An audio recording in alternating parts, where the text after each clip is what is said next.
Olá, muito obrigado a todos. Você adia suas tarefas? Você tem dificuldade para iniciar o que você deveria estar fazendo? Demora muitas vezes para levantar da cama apertando o soneca com inúmeras vezes? Sente-se mal por não cumprir uma tarefa que era importante para você? Adia o que realmente é importante? Cuidado, você pode estar sendo um procrastinador. E por que a procrastinação faz parte da vida das pessoas? Como isso realmente tem efeito? Como acontece no sistema neurológico? Como acontece no nosso corpo? E quais as consequências da procrastinação ao nosso campo? O que nós devemos entender sobre a procrastinação? E é importante entender que a procrastinação ela pode gerar muitos desconfortos. Então vamos falar um pouco sobre procrastinação. Então não adie mais isso. Vamos até o final e entender passo a passo como a procrastinação ocorre e por que nós procrastinamos. Primeiramente, temos que saber uma diferença: procrastinar e adiar. Adiar é simplesmente deixar para depois. E aí você pode refletir, mas não é a mesma coisa? O adiar simplesmente é não fazer. O procrastinar vem pós amanhã, ou seja, significa deixar para amanhã. Só que tem um porém. A procrastinação é algo que deveria ser feito. Quando nós adiamos algo que não é emergencial, que não tem necessidade urgente, está tudo bem. Algo que não vai gerar algum transtorno, algum prejuízo para o sujeito. Já a procrastinação é esse ato de adiar, prolongar, colocar a tarefa como obstáculos. E às vezes o obstáculo colocado para o indivíduo é um obstáculo irreal. Então se cria indiretamente um adiamento colocando mais obstáculos do que realmente existe. O adiamento é simplesmente não fazer. Só que uma coisa está interligada à outra. As pessoas com o hábito de procrastinar tendem a ser mais frustradas, mais irritadiças, ansiosas. E aí é interessante quando a gente fala da ansiedade, parece que a pessoa quer fazer tudo hoje, mas não necessariamente. Então, o hábito de procrastinar costuma ser muito danoso para as pessoas. E existe um ponto relevante a nós entendermos esse ato de procrastinar. Então, além dos eventuais danos educacionais, profissionais, isso a gente vê muito quando a gente fala em produtividade, seja de estudante ou do trabalho, a gente sabe que isso causa um dano em resultados, em produções, desempenhos, lucro. Então, tudo isso são adiamentos. O ato de procrastinar tem o efeito de gerar frustrações naquele que não cumpriu a promessa que fez para si mesmo, além de sensação de que não está aproveitando bem o tempo e deixando passar seus projetos. E por que essa frustração é tão ruim? A pessoa começa a não acreditar nela mesma. Tem aquela expressão que diz que toda mentira, muitas vezes contada, a pessoa acha que é uma verdade. E no ato de procrastinar, a pessoa começa a não ter confiança nela mesma. Porque ela não é uma promessa apenas a um outro, que ela não queria cumprir. Muito pelo contrário, nós estamos falando de ações que esse sujeito, gostaria que fossem realizadas. Contudo, ele começa a perceber que a não realização dessa tarefa causa um desconforto muito maior para ele. Então a frustração, na verdade, é um dos primeiros efeitos da procrastinação. E além de ser um dos primeiros efeitos da frustração, ela vai gerar um outro ponto relevante, de que o sujeito começa a não confiar nele mesmo, não confiar nele na capacidade de resolver, de assumir tarefas, de assumir compromissos. Por isso a frustração ela é um dos campos mais presentes quando nós falamos da procrastinação. E a percepção de não sentir capaz. Então, resumidamente, por que nós procrastinamos? Porque o ser humano procrastina. Então, o que nós temos aí? Primeiro, temos que entender que essa procrastinação tem um efeito muito direto no cérebro, basicamente por duas áreas, né? Então, o pesquisador Pierce Steele, ele colocou que uma das causas de nós procrastinarmos tem a ver com o sistema límbico. O sistema límbico é a área do cérebro que tem a ver com o prazer, com a gratificação. E é nesse campo onde o prazer e a gratificação tendem a ser algo mais imediato, alguma recompensa instantânea. E é uma área importante. Só que nós não podemos viver sendo o tempo todo imediatista, como que o prazer fosse algo instantâneo e as consequências do futuro nós adiarmos. Então, o córtex pré-frontal é a área do cérebro que justamente trabalha na questão da persistência, algo a longo prazo. Às vezes eu quero algo, tipo, sei lá, eu quero assistir uma série hoje, mas eu tenho que estudar para a prova de amanhã. Eu estou fazendo uma reeducação alimentar, onde quero perder peso, mas tenho um chocolate, né? Está vindo a época da Páscoa, né? Então eu vou pensar no o quê? Então, esses dois sistemas trabalham de maneira diferente. Qual que é a grande dificuldade? O córtex pré-frontal, ele que regula as nossas ações a longo prazo. Porém, ele perde muita força se estiver cansado. E aí nós temos um outro ciclo vicioso. O cansaço pode ser por estresse, por sobrecarga e todos os outros fatores que a própria procrastinação acaba fazendo um aumento dessa produção, desse cansaço. Então o que acontece? Normalmente o cérebro vai ficar nessas duas disputas, o que é imediato, o que é prazeroso e algo que, se eu não fizer, mesmo sendo agradável, a longo prazo terá benefício. E o córtex pré-frontal, nesse momento, ele começa a não agir controlando o sistema límbico. Então, o sistema límbico quer ser muito imediatista. Então, esse é um ponto que nós temos que entender neurologicamente. Só que também, em termos cognitivos, nós modificamos o que é esse prazer imediato. Por quê? Porque quanto mais nós adiamos nossas atividades, mais sentimos que tem um grande obstáculo aí, uma dificuldade em realizar. E a gente começa a atribuir tarefas com um peso maior do que elas são. Normalmente, quando as pessoas resolvem a procrastinação, elas começam a perceber que o início da tarefa é muito mais complicado do que a execução. Então, normalmente as pessoas têm essa dificuldade de iniciar. Então, aqui eu vou apenas elencar alguns itens para vermos o quanto nós procrastinamos ou não ao longo da vida, né? Então, perceber alguns pontos bem simples. Primeiro, você demora a sair da cama? Porque vamos começar por esse momento, né? Qual o tempo que você leva entre o despertar, seja o ideal, que seria por conta própria, ou através de um despertador, do relógio, e realmente levantar da cama? Quantas vezes você usa a soneca para adiar? Né? Porque não confia que irá acordar, e aí começa por aí, por esse ato simples, né? Amanhã você acorda às 6, então você coloca o despertador às 5, 5h20, 5h30, pronto. Então você tem uma hora ali que não aproveitou corretamente o sono, que há uma ideia de que o prazer de ficar na cama é muito superior do que o levantar, e quanto mais faz isso, mais dificuldade se tem para iniciar o dia.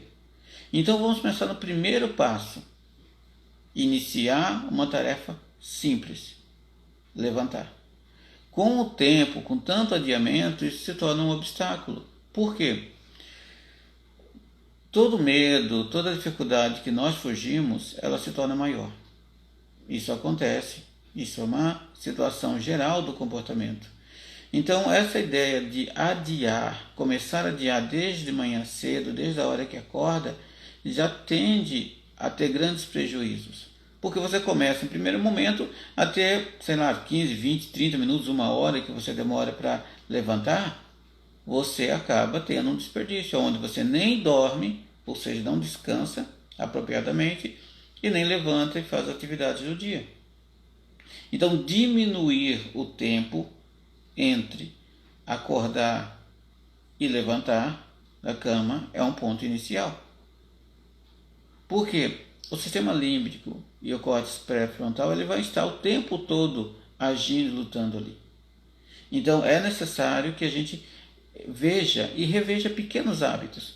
Antes de começarmos por grandes hábitos, né, de aumento de produção, gerenciamento do tempo, é importante nós percebermos pequenos hábitos que fazem com que nós desperdiçamos tempo, desperdiçamos focos e por aí em diante. Certa vez, Albert Einstein, ele avaliou que ele gastava muito tempo do seu dia com pequenas decisões. E uma das decisões mais famosas, a qual se tem a história de Einstein, é que ele gastava muito tempo escolhendo a roupa para ir para o trabalho. O terno, né, que é um padrão, né, ele morava na época nos Estados Unidos, é um padrão usual de roupa e outras ocasiões.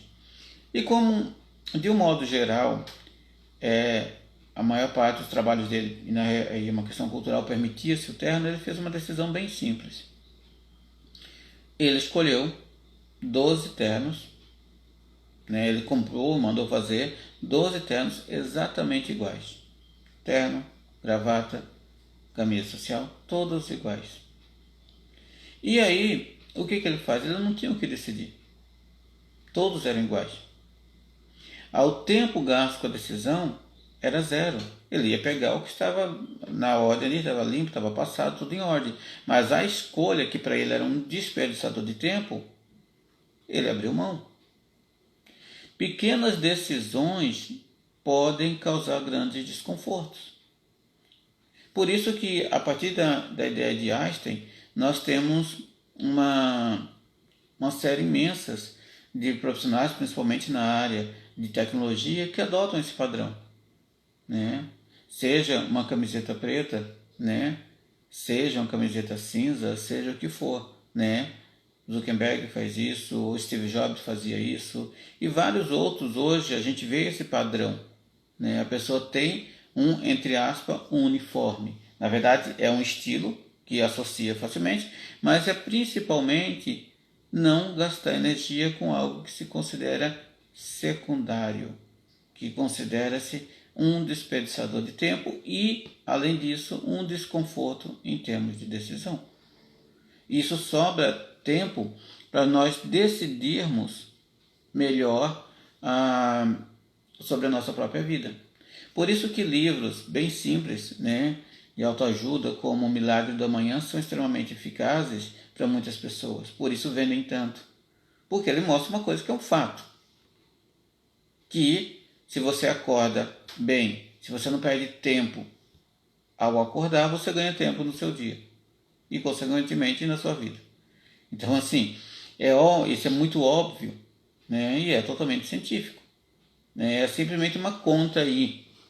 Se você desperdiçou 30 minutos para levantar da cama, significa que você não produziu, não aproveitou bem aquele dia durante 30 minutos e, pior ainda, ao longo do tempo, é toda insatisfação que se constrói. E a gente vai estar falando um pouco de alguns itens nesse sentido e que como isso afeta a nossa vida. O uso excessivo do celular. Mas hoje eu utilizo o celular, eu estou utilizando o celular para conversar com vocês. Então que mal há nisso? O mal de usar o celular significa quando ele é uma fuga. Quando ele é uma busca de uma gratificação imediata. Por exemplo, você está num local onde você poderia estar conversando com as pessoas, mas você está sem assunto, vou ficar olhando alguma coisa aqui sem objetivo nenhum. Isso é uma gratificação. Os sistemas tecnológicos, eles são extremamente importantes para uma gratificação imediata. Por isso que passamos muito tempo ligado à tecnologia. O celular, a TV, a internet em geral, elas são sistemas de gratificação. Seja de informação, seja de rede social, seja o que for. Então, o uso o celular faz com que nós perdemos uma noção temporal.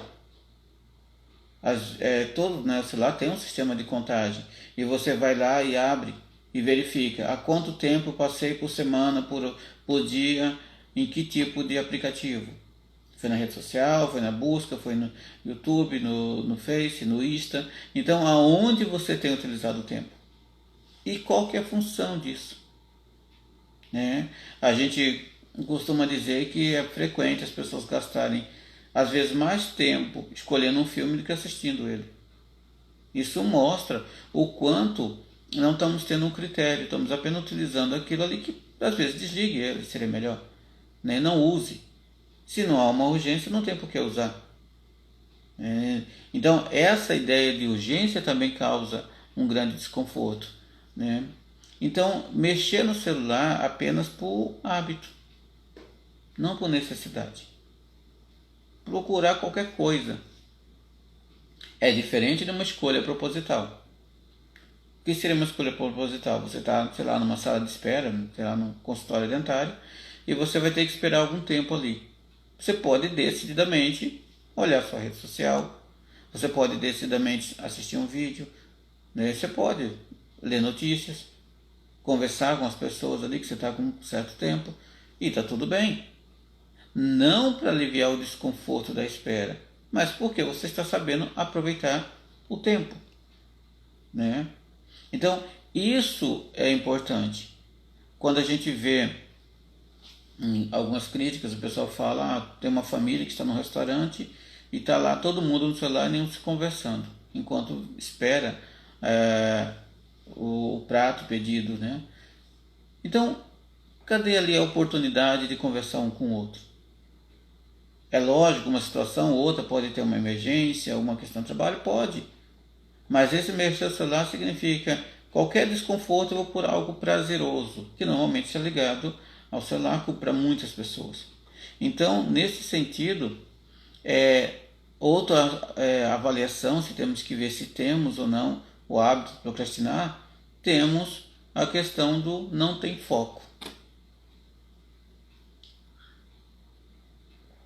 O que significa foco? É você ser mais preciso, ser mais exato. Quanto menos foco, mais força nós fazemos e temos menos resultado. Então, essa pergunta de como ter foco é ser mais objetivo, ser mais preciso, não ser disperso o tempo todo, né? Ficar sempre em alerta. Então, a falta de foco tem a ver muito com pessoas que procrastinam. Não consegue fazer 2, 3 coisas, manter sequência, concentração, esquece. Né? Aí vem o popular esquecimento. Esqueço o que estava fazendo, esqueço, deixo de lado, não só anotação, né? Mas mesmo quando nem anota. Né? Elabora e pensa demais antes de fazer. Existe uma questão básica. Né? A gente costuma dizer teoria é diferente de prática, sim, mas elas são complementos. Toda boa teoria ela foi construída para facilitar a prática. E toda boa prática, ela por certeza é baseada numa grande teoria. Só que existe uma outra coisa, são planos. Planos que não têm fim. Que às vezes o planejamento é tão grande e a execução é tão curta. Se você quiser aprender a tocar violão, leia, estude, mas acima de tudo pratique. É necessário ter calo no dedo para tocar bem o violão. Isso é um requisito básico. Você quer ter uma boa caligrafia? Escreva. Você quer ter velocidade na digitação? Pratique. Né? Esse é um fato primordial. A teoria é importante, mas a teoria por si só não é nada para a nossa vida. Ela precisa ser colocada em prática. Então, quando a gente elabora, pensa demais, às vezes é uma fuga. Nem sempre precisamos ter respostas para iniciar as atividades. Nem sempre precisamos entender o todo para iniciar a atividade. Isso é muito comum no ambiente escolar. Por que o ambiente escolar é algo tão comum? Porque o estudante, na maior parte do tempo, ele não tem a noção de tudo o que é relevante dentro daquela grade curricular. Ele sabe que tem que estudar porque está ali, porque o professor está na sua frente. Mas qual a correlação disso para a vida dele? Qual a relação disso a longo prazo? Né? Eu vou falar em dois momentos em relação à formação escolar, que às vezes isso acontece, é muito comum. Momento de universidade. Geralmente, os primeiros semestres, 2 primeiros semestres, nós temos muito mais disciplinas que não é da formação específica do que da formação específica. Temos disciplinas, né, que às vezes que não é da área, né, mas tem disciplinas ligadas à produção de textos, a metodologias científicas, a estatísticas, né, dependendo do segmento, né, algumas questões de disciplina ligadas à história da ciência e por aí vai. Então não são disciplinas práticas e não são necessariamente disciplinas específicas daquele curso. Tanto é que essas disciplinas normalmente são ministradas por profissionais que não são daquela área. Isso acontece em todos os segmentos. Só que ele não vê a importância disso, não quer dizer que ele não possa aprender isso. Só que muita gente acredita que enquanto não faz sentido, enquanto não consegue ver o todo, ele não se inicia. Mas percebemos que o estudo ele não é tão fragmentado. Nas séries iniciais, idem. Uma pessoa precisa ser bom na interpretação de textos para conseguir resolver um problema de matemática. Ele tem que ter um pensamento lógico para entender algumas áreas da física, da química. Então, a base, elas são importantes, são interligadas. Então, elaborar demais, querer ter a informação completa antes de iniciar, pode ser ruim para muitas situações. E, normalmente, o procrastinador, ele coloca muito detalhe. Eu vou iniciar, vou iniciar um vídeo, então eu tenho que ter a luz própria, eu tenho que ter isso. Não, comece.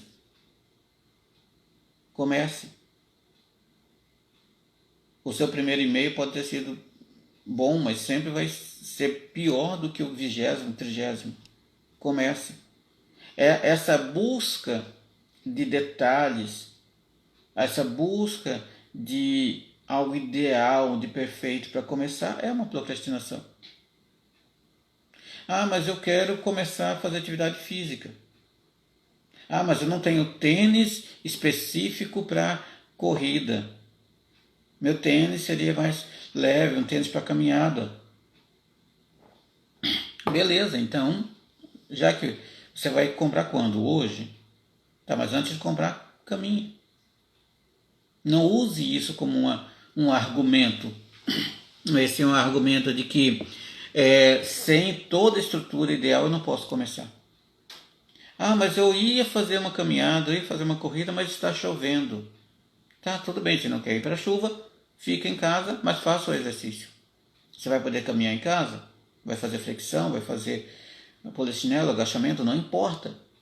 Não abra mão de algo que você se propôs, porque não tem a situação ideal. É essa a questão. Você quer treinar digitação?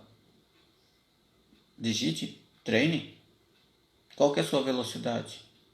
É interessante comparar uma coisa que a tecnologia facilita e as pessoas acabam, por falta de praticar, tendo vícios de postura. As pessoas mais antigas que faziam datilografia tinham que fazer uma velocidade de 100 e poucos toques por minuto. Isso era uma prova, era o cotidiano, sem olhar. E o cérebro consegue fazer isso. Nós precisamos olhar porque temos uma noção motora. Mas hoje a gente não utiliza todo o recurso que temos para isso. Então, treinar velocidade, mas ela começa com o que você tem. Então, o que você tem adiado? O que você tem feito muitos planos? O que você tem idealizado para começar e você não tem feito?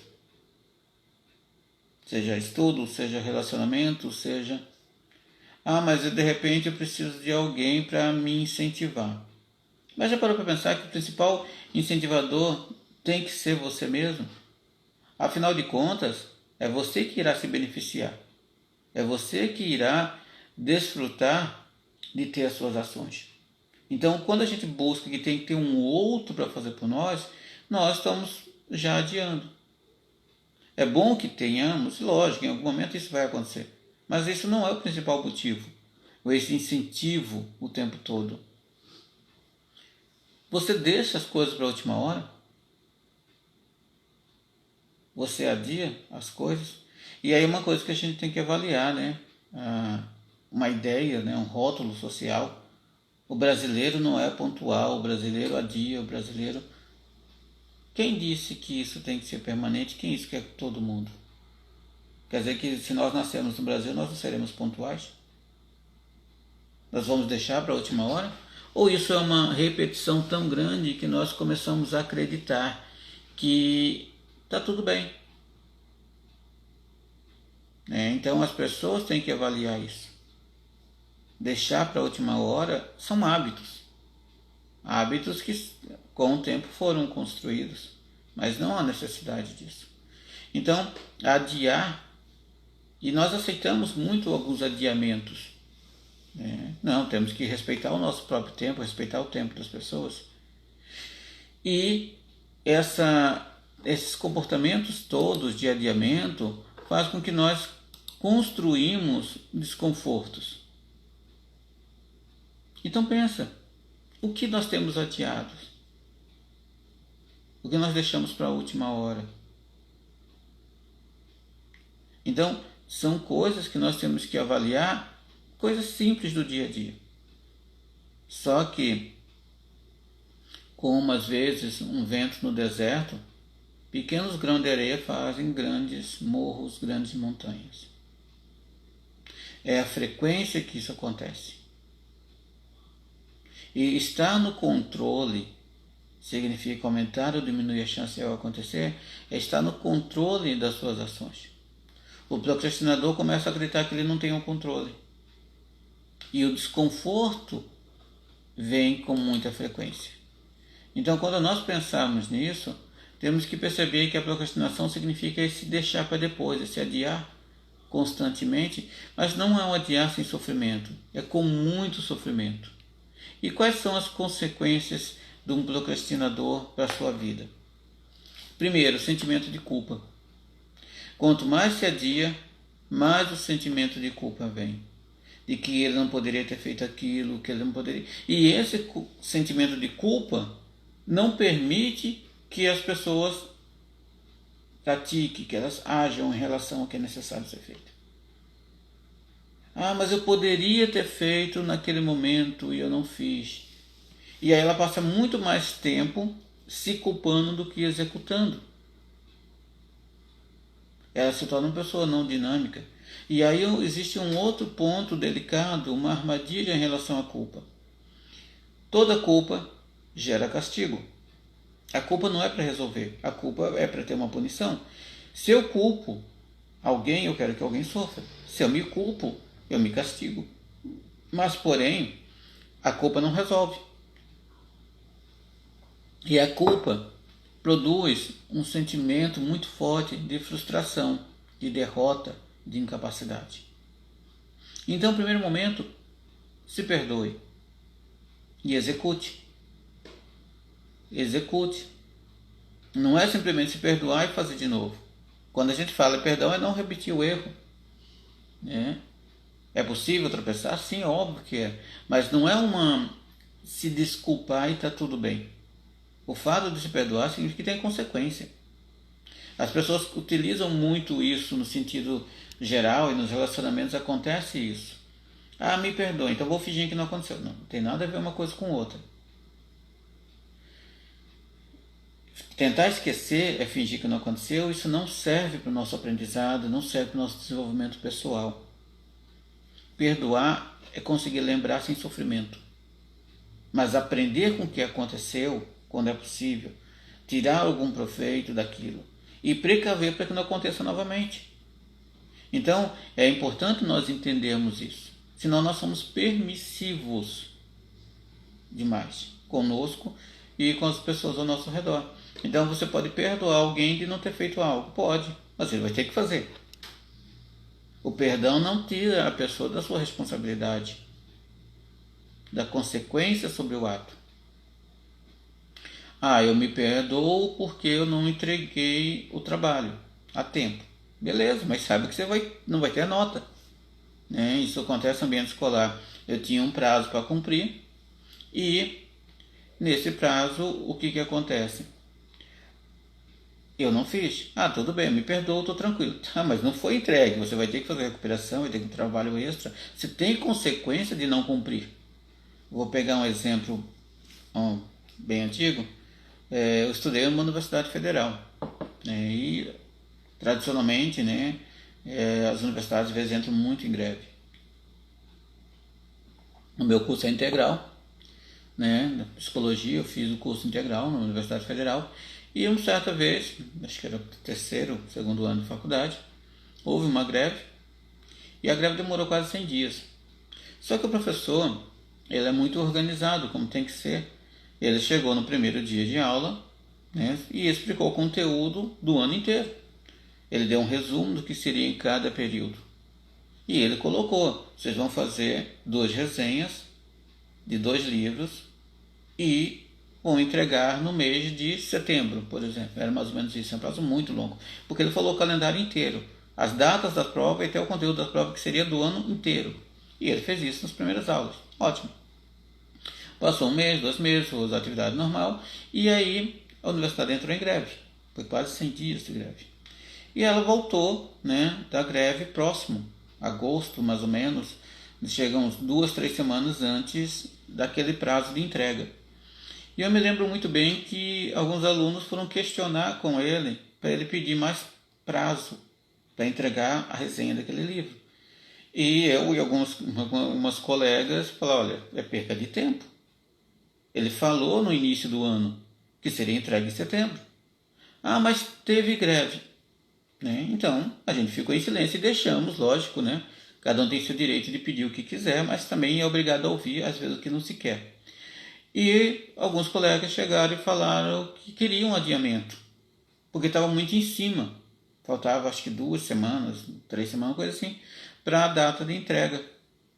E ele falou assim, mas espera aí, eu não falei para vocês isso. Quando eu falei para vocês? Ah, você falou em março, uma coisa assim. Ah, mas teve greve no meio do caminho. A gente ficou sem aula. Ele falou, tá, mas se você lê o livro, escrever sobre o livro, resenhar o livro, o que tem a ver com a minha presença aqui em sala de aula? Aí que vocês tenham mais tempo disponível para ter lido esses 2 livros. E, lógico, de uma maneira correta, ele não postergou, ele não prolongou esse prazo. Muitos já tinham feito, lógico, né? Mas muitos esperaram ele lembrar que tinha um prazo. O prazo foi dado no primeiro dia de aula. Então, esse adiamento é ficar esperando que o outro vai adiar. E às vezes nós fazemos isso com frequência. A gente dá mais prazo, a gente acostuma, e nós nos acostumamos conosco mesmo. Ah, tudo bem se não terminar hoje, vamos terminar amanhã. Ah, a gente fala um tempo, mas é um tempo qualquer, não é um tempo preciso. Eu costumo dizer, quando a gente auxilia as pessoas a ter uma boa noção temporal, evite falar horas redondas. Evite falar termos vagos. Se você tem uma criança e fala assim, olha, vai tomar banho, ou daqui a pouco irá tomar banho, ela vai entender que daqui a pouco é qualquer hora. Se ela não está fazendo nada interessante, está atento ali, daqui a pouco é agora. Se ela é obediente, vai fazer daqui a pouco é agora. Mas se ela está intertida com alguma brincadeira, daqui a pouco pode ser daqui 2 dias. Então seja mais preciso. Daqui 5 minutos, daqui 8, daqui... Você entendeu? Tenha uma precisão. Não pode ser a qualquer hora. Isso conosco. A noção temporal, ela é afetada nas pessoas que procrastinam. Porque qual é a noção de tempo exato que você gasta para aquela atividade? Marque o tempo. Você tem noção? Vou pegar um exemplo de leitura. Quanto tempo você gasta? Qual é o tempo utilizado por uma página da maioria da leitura que você faz? Não, mas eu vou ler agora 30 páginas e vou gastar 30 minutos. Tá, mas então quer dizer que você lê uma página por minuto. Aí você vai ver, você começa a ler 30 páginas e gasta 1 hora e meia. Quer dizer que sua velocidade é 3 minutos por página. E está tudo bem, não, isso não é um problema, não é que tem que ser veloz. Mas a sua noção de tempo tem que ser coerente com a atividade desempenhada. Ah, eu vou correr tantos quilômetros. Quanto tempo você gasta para esses quilômetros? Qual é o preparo? Então, essa noção de tempo é importante. E o sentimento de culpa faz com que a gente não perceba. Né? Então, adiar, procrastinar, faz com que nós sentimos culpa de modo geral. Né? Outra questão que é fundamental para o bem-estar, para a saúde, né? Para a felicidade das pessoas: poucas realizações. Se uma pessoa não faz atividades que lhe cabem, com certeza não terá muitas realizações para se orgulhar. Ao deixar tarefas para depois, o indivíduo começa a, não só a frustração, mas ele começa a sentir que não realiza. E aí existe um ponto. Deveríamos anotar o que a gente faz. Às vezes nós fazemos muita coisa e produzimos pouco.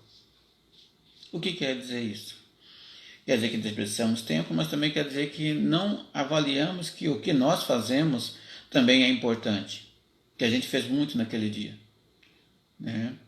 Tem um psicólogo brasileiro que tem um conceito que ele fala de síndrome do caixa vazio, que nada mais é do que ele estudou grupos de caixas de banco, aonde as pessoas estavam lá o tempo todo, atendiam o tempo todo, mas ao final do expediente parece que não fez nada. Por quê? Porque ele só percebe o trabalho dele quando não é feito.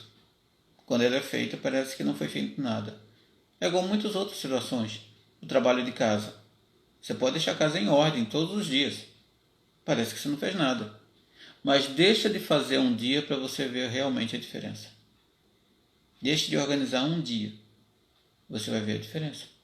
Então nós temos esse ponto. Então perceber o que nós estamos fazendo, que é útil, é importante.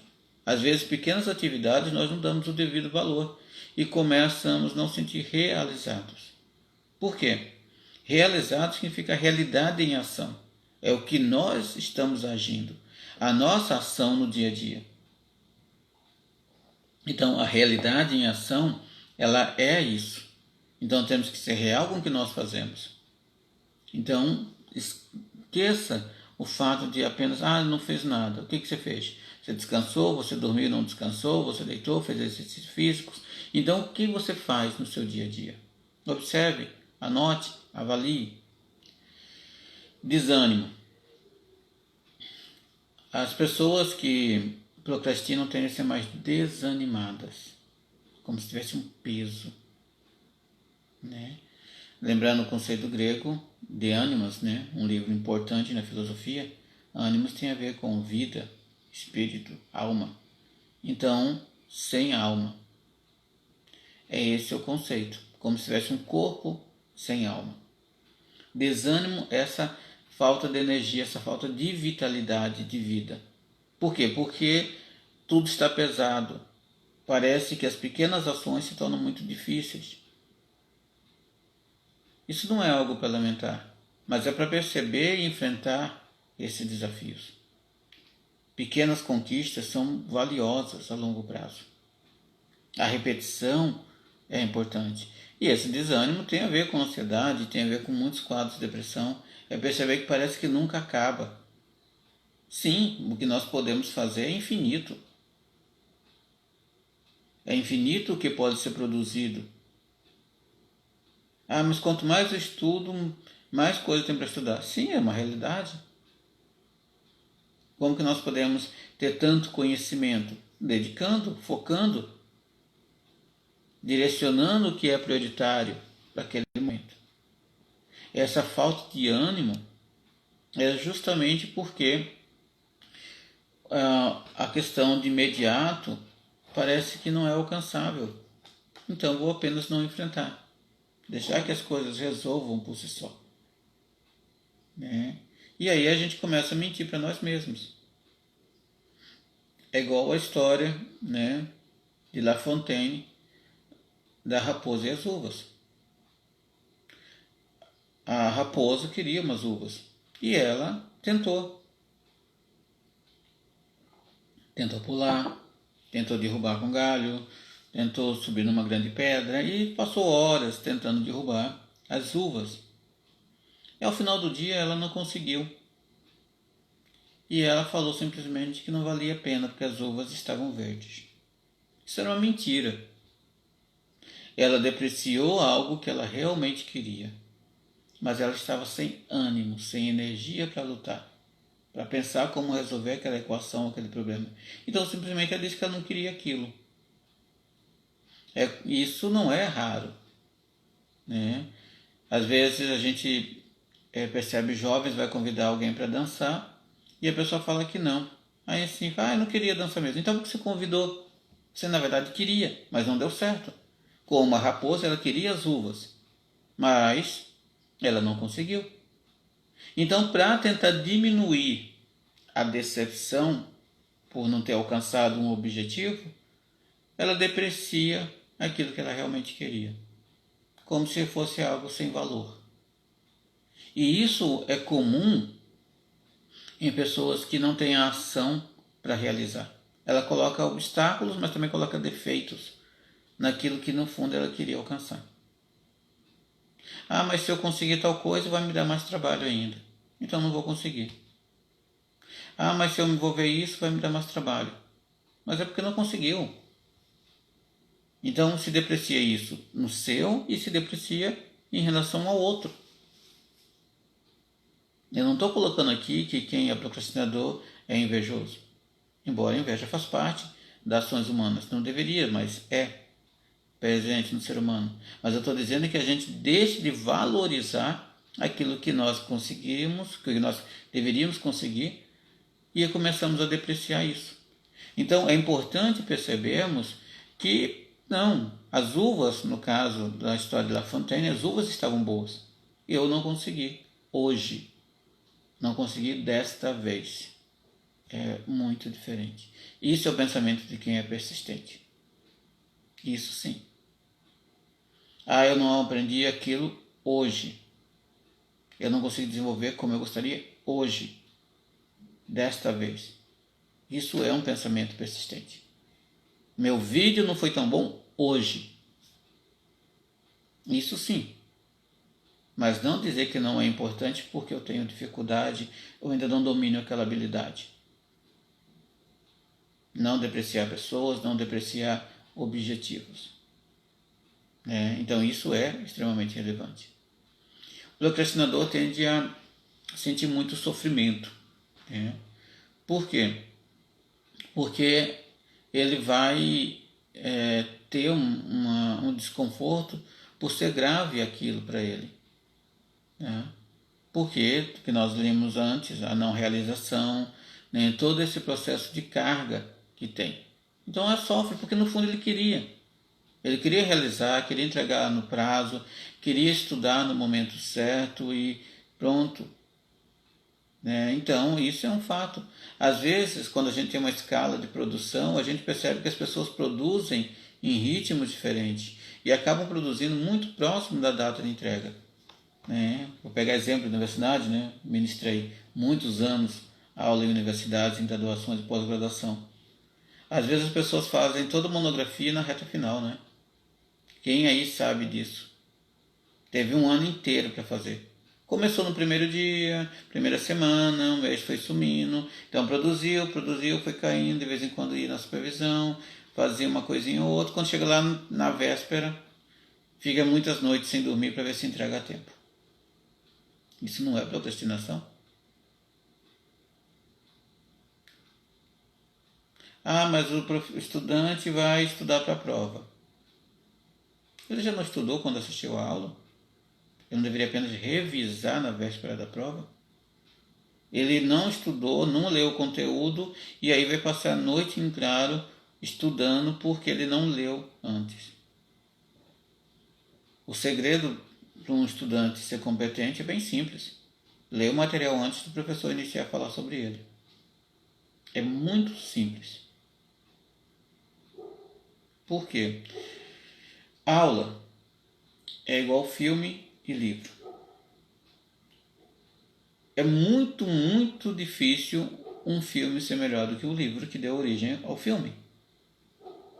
quando a gente lê um livro e assiste o filme, a gente fala, mas está faltando um pedaço. Olha, eu acho que não é bem assim. Eu acho que era mais... Porque isso é um fato.